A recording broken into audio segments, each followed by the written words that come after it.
tabi mo kung pangit. Okay. Nagbiro lang din, ha? Ulitin nyo nga po ulit dyan. Ang inggit, nakakapangit. Ako na, talagang lahat. Pangit siguro. Ulitin ko natin, ang inggit, nakakapangit, hindi patungong langit. Ulitin ko natin lahat. Ang inggit, nakakapangit, hindi patungong langit. Okay po. Yan ang sinasabi sa mga salita. Diyos, kaya huwag kang Mainggit. Dahil ang tao na inggit ay Kapangit. ano yung sabi niya? Okay po. And then, nakakasunod po tayo. Okay po. And then, what difference will this text in my life? Ano po mababago sa akin ito? Hindi huwag kang maging painggitin. Huwag kang mapag-input. Huwag kang sinungaling. Maging masipag ka. Because the Word of God, my dear brothers and sisters, is transformative. Hindi lang po tayo nakikinig, nagbabasa ng salita ng Diyos. Ito dapat ay nagpapanibago ng ating kalooban. Example po, ilang taon na kayo dito ng simbahan. Ilan na? Alam niyo po, nakakalungkot. Meron nga po na ito sabihin ko sa parokya. Sabihin nila, ako po, Father, 40 years na po. Ano po dito? Lektor. Wala na po may Father Gertin, lektor na po ako. Ganyan. Sabi ko, 40 years ka na ng lektor. Magagal ka na ng lektor. Hanggang ko talagdag ka pang pagpasa. Ayan. Hindi mo na practice. Pero baka po meron mga ganyan klase mga lektor eh.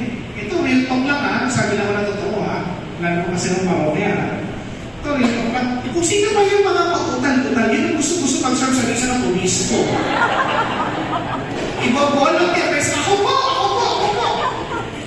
Gusto ko pag naman nagbasa, kinakabahan. Okay, mga kapatid, sa pagkakataon po ito, ituturuan ko kayo sa salita ng Diyos, ano mo bago sa akin ito?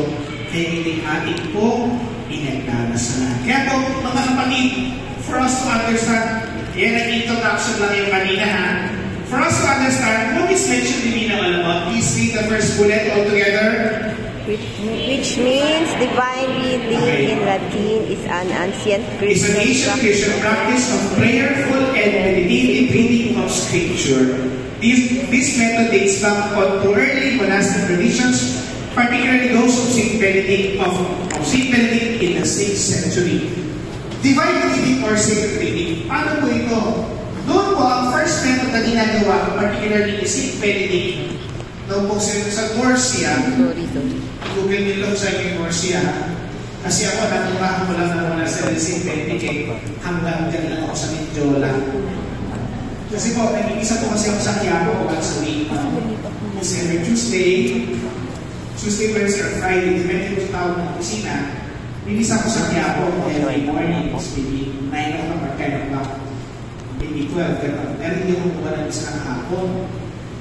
After ko nag-isa ko sa Quiapo, diba, ang daming tao? Alam niyo po doon yung mga tao, grabe. Dati ang mga tao, mabasa ng holy water, sapat na. Maligo ng holy water, gusto nila. Ngayon po sa Quiapo, alam niyo po ano po gusto nila? Kailangan hawakan mo sila. Nagpare ako, pinarelate dun. Narelate po ako. Alam niyo mo, isa, Father, hawakan niyo ako yung ulo. May sakit po ako dito. Hawakan ko naman. Yung katabi, Father, hawakan niyo ako yung dibdib ko. Meron ako. Nilapit naman na gano'n. Baka may makakasuhan ng sexual harassment. Anyway, mga kapatid, this kind of reading dates back to St. Benedict. Ginagawa ko lang, they read the scriptures and they meditate on it. They pray over it. Kayo po ba, kapag nagsisimba kayo, napansin ko kanina bago magsimula ang isa, nagkaganda na paikot, liso, ganyan. Alam niyo pa kapag sa ganaan, we pray at 5:45 ang umaga, morning prayer, then 6 a.m. meditation up to 6:30.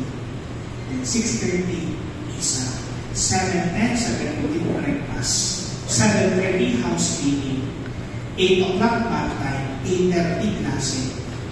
Tuloy-tuloy po yan, dire-diretso sila, round the clock yun. Pero mga kapatid, bago mag-isa, we meditate for 30 minutes. Dito sa parokya ng Pasito, kapag ako, bago simula ang isa, hindi nag-meditate.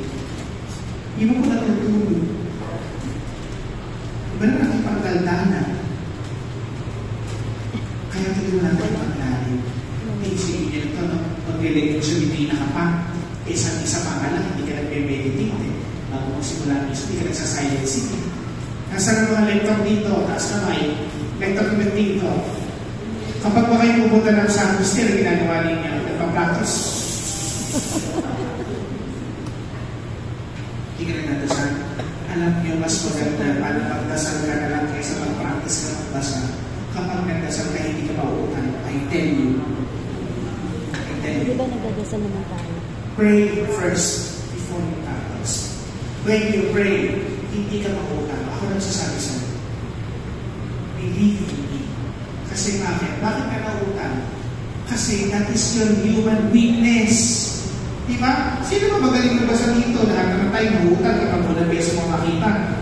But when you pray, the Holy Spirit will fill you up and the Lord will speak for you. Amen? Amen. That's why we need to focus here on our next divina. Pagdasal natin sa salita ng Diyos so that we can focus our gaze to Jesus. Diba? Simulan po natin ito.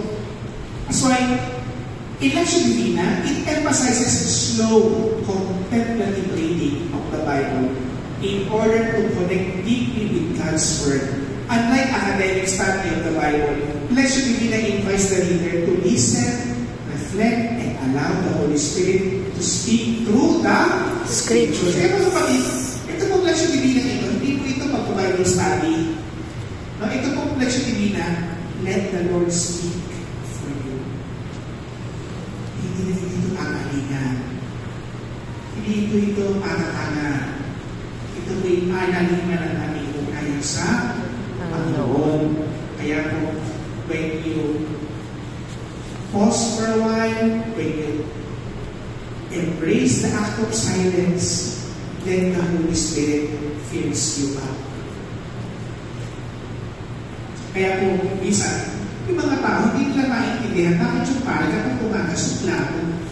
Di ba napansin niyo yung mga pare kapag bago magsimula ang isang, hindi niya papansin eh. Di ba? Napansin niyo ba yun? Oo. Kasi aabalahin.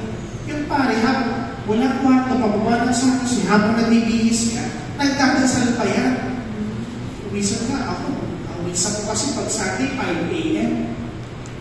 So, mayroon sa kita pa ako tutulong ngayon. From the seminary, ako naman sa Finland. Eh, taga doon ako, malapit ang bahay namin doon eh. Walking distance lang. Sabi, minsan yung mga ladies, sabi, taga doon pa. Excited na makita. Ay, Father!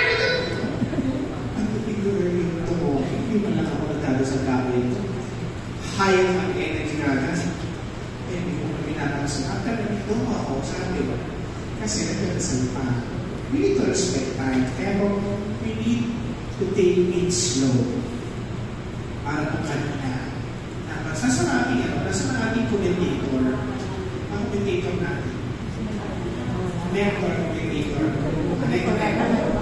Alam niyo, wala. Isa na mga dapat i-practice dito, you need to make it slowly. Huwag ko sa mga, asal ka na sa mga, para ka nagrarap. Sino ka ba? Si Anthony? Diba? Wait, hindi ko rin ako kanina maganda mo magbasa sa commentator. Pero kasi ibang pag nagbabasa ng salita ng Diyos ay parang rap. Slowly. Pinituloy. Kasi lahat tayo mapadali. Diba? Mapadali. Kaya po magkapatid, let's look on the structure of Lectio Divina. There are 4 main stages of Lectio Divina, to some include a 5th. At an additional 4 steps. Po yun.